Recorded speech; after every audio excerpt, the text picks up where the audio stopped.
Peuple congolais, ne nous laissons pas voler notre souveraineté.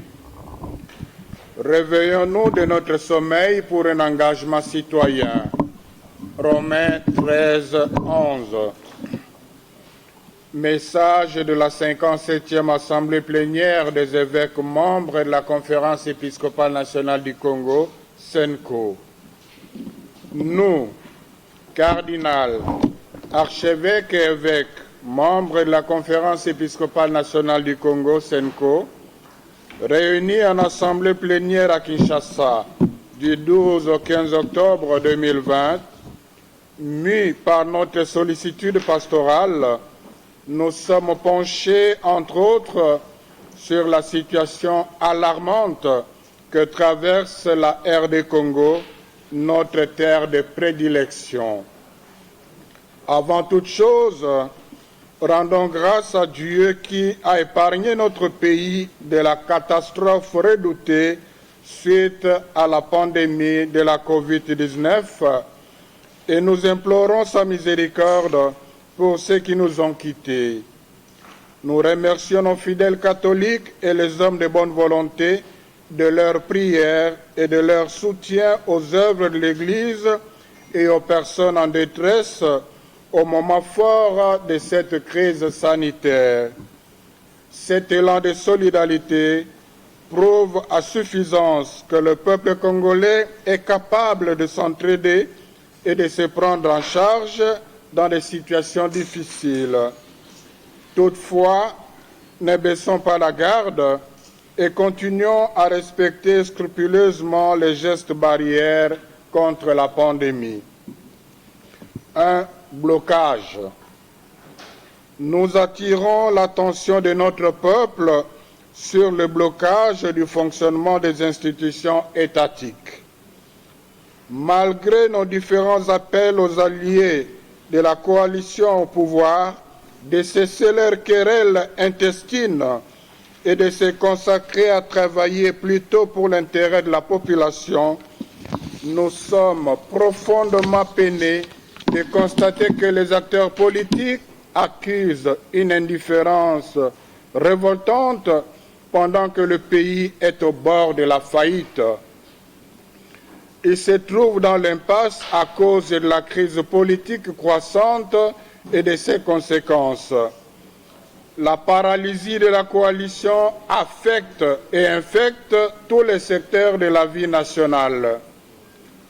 Au moment où les Congolais et les Congolaises croupissent dans une misère indescriptible aggravée par la COVID-19, les alliés au pouvoir consacrent leurs énergies au calcul de positionnement par rapport aux élections de 2023 en vue de conserver ou de reconquérir le pouvoir. L'obsession du pouvoir pour le pouvoir porte à confisquer la souveraineté du peuple congolais. Autrement, comment expliquer tant de manigances pour le contrôle de la CENI et l'absence de consensus autour des réformes électorales qui présagent un glissement de plus? À cela s'ajoutent les fléaux du tribalisme et les conflits communautaires, souvent fomentés et exacerbés par les mêmes acteurs politiques qui sacrifient les compétences et la méritocratie dans la gestion de la chose publique au profit des intérêts partisans. Pire encore, le pays se trouve dans une situation où la plus haute instance du pouvoir judiciaire, à savoir la Cour constitutionnelle, est mise dans l'impossibilité d'exercer sa mission. Faute de quorum, tout le système est bloqué. 2 conséquences. Au plan socio-économique, en vue de relancer la croissance économique, un certain nombre de mesures ont été prises, notamment la mise en application du Code minier, les mécanismes de lutte contre la corruption et l'investissement pour l'autosuffisance alimentaire. Cependant, l'économie du pays connaît une forte régression avec une diminution drastique du pouvoir d'achat de la population et partant un accroissement de la pauvreté et du chômage. Le secteur minier sur lequel le pays pouvait compter est, comme beaucoup d'autres, gangréné par la corruption et bénéficie plus à quelques individus, aux multinationales et aux groupes criminels militarisés qu'à la population. Par ailleurs, cette situation entraîne une baisse inquiétante de la réserve de change et un blocage économique. Elle est d'autant plus préoccupante que notre pays reste encore tributaire de l'appui et de l'encadrement international spécial pour sa survie et son fonctionnement. Compte tenu du blocage politique et économique que connaît notre pays, les efforts entrepris tels que la gratuité de l'enseignement de base et le début de la régularisation de la paie des enseignants risquent d'être anéantis au plan sécuritaire et humanitaire. La situation sécuritaire demeure délétère, spécialement dans la partie orientale du pays, notamment dans les provinces de l'Ituri, du Nord et du Sud Kivu, ainsi que de Tanganyika. Nous y remarquons la stratégie de dépeuplement par des massacres des populations locales, d'occupation de terres et de contrôle des ressources naturelles. Les massacres perpétrés dans les territoires de Beni et de Djougou, tout comme les conflits communautaires dans la zone de Minembwe, illustrent à suffisance cette situation. Aussi, les conflits communautaires récurrents démontrent-ils la faiblesse de l'État congolais qui semble inexistant dans les lieux où prolifèrent les milices et groupes armés de tout genre avec leur cortège de misère. Dans plusieurs autres provinces, tant de faits nous tourmentent par leur gravité et leur répétition. Les enlèvements avec demande de rançon, les vols armés, les viols, les assassinats, etc. À cela s'ajoutent les conflits frontaliers avec la quasi-totalité des pays voisins dont les forces armées régulières font des incursions sur le territoire de la RD Congo et occupent des villages et cités de notre pays. Au plan des droits humains, alors que les élections de 2018, placées sous le signe du changement, ont malgré tout nourri l'espoir de l'avènement d'un état de droit, il s'observe malheureusement une restriction des droits humains. En effet, l'élan de liberté d'expression et de manifestation publique, salué avec enthousiasme par notre population, évolue en dents de scie. Ici et là, certains partis politiques se substituent aux services étatiques et portent atteinte non seulement à l'ordre public, mais aussi à la dignité humaine et au respect des droits humains. Les procédures de 100 jours et les enquêtes judiciaires en cours suscitent beaucoup d'espoir en une justice qui ferait effectivement grandir la nation. Tout reste à savoir si cette dynamique ira jusqu'au bout. 3. Exhortation. Peuple congolais, ne nous laissons pas voler notre souveraineté. Notre situation changera à partir du jour où ceux qui sont au pouvoir comprendront que pour y demeurer ou y accéder, ils doivent servir nos intérêts.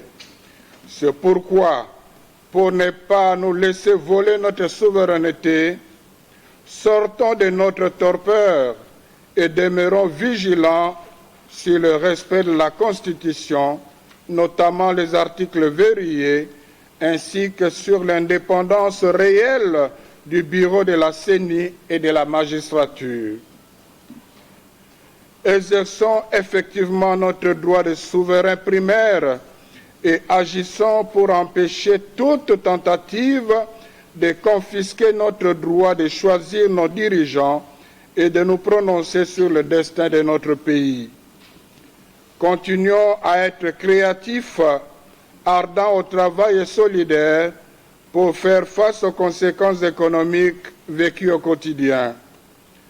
Résistons pacifiquement à la balkanisation de notre pays, au dépeuplement et à l'occupation des terres par la cohésion nationale et le refus de la trahison, en privilégiant le sursaut du patriotisme aux côtés de nos forces armées de sécurité.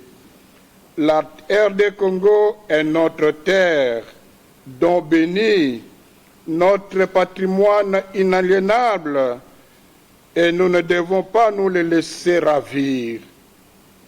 Exigeons de notre gouvernement de faire une demande formelle d'institution d'un tribunal pénal spécial pour la RD Congo afin d'engager des poursuites contre les présumés responsables, internes et externes, des milliers de morts et de victimes de violations massives des droits humains évoqués dans les rapports Mapping de 2010. Nous demandons à notre État de manifester davantage son autorité et d'exercer son pouvoir régalien, de combattre particulièrement la corruption, l'impunité, de mettre hors d'état de nuire les complices de l'insécurité et d'affirmer sa souveraineté vis-à-vis des États tierces. Fort de notre collégialité affective et effective, nous dénonçons et condamnons vigoureusement les menaces de mort proférées contre nos frères dans l'épiscopat, Monseigneur Dieudonné Uringi, évêque de Bunia, et Sébastien Muyengo, évêque d'Uvira. Conscients de leur mission prophétique, ils n'ont fait qu'exercer leur ministère de pasteur soucieux du bien-être et de la cohabitation pacifique des peuples confiés à leur sollicitude pastorale. Nous exhortons les acteurs politiques à se mettre sincèrement au service du bien commun. En tant que serviteurs du peuple, qui se préoccupe de son bien-être et qu'il soit prêt à lui rendre compte. Comme l'indique le pape François, il devrait se poser la question, non de savoir combien de personnes m'ont approuvé, combien de personnes ont voté pour moi, combien de personnes ont eu une image positive de moi, mais plutôt quel amour ai-je mis dans le travail, en quoi ai-je fait progresser le peuple, quelle marque ai-je laissé dans la société, quel lien réel ai-je construit, quelle force positive ai-je libérée, quelle paix sociale ai-je sémée, qu'ai-je réalisé au poste qui m'a été confié. Pape François, encyclique Fratelli Tutti. Conclusion. Peuple congolais, l'heure de nous mettre debout et de marcher dans la lumière a sonné. Réveillons-nous de notre sommeil pour un engagement citoyen.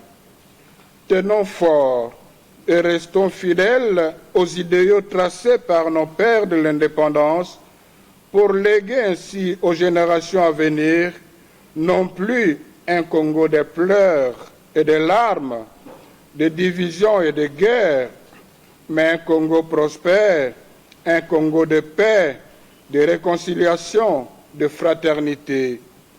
Il y va de la responsabilité de chacun.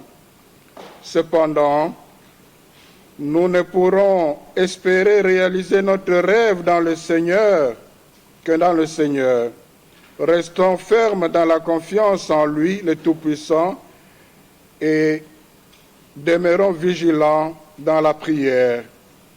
que par l'intercession de la Vierge Marie, Notre-Dame du Congo, le Seigneur bénisse notre pays.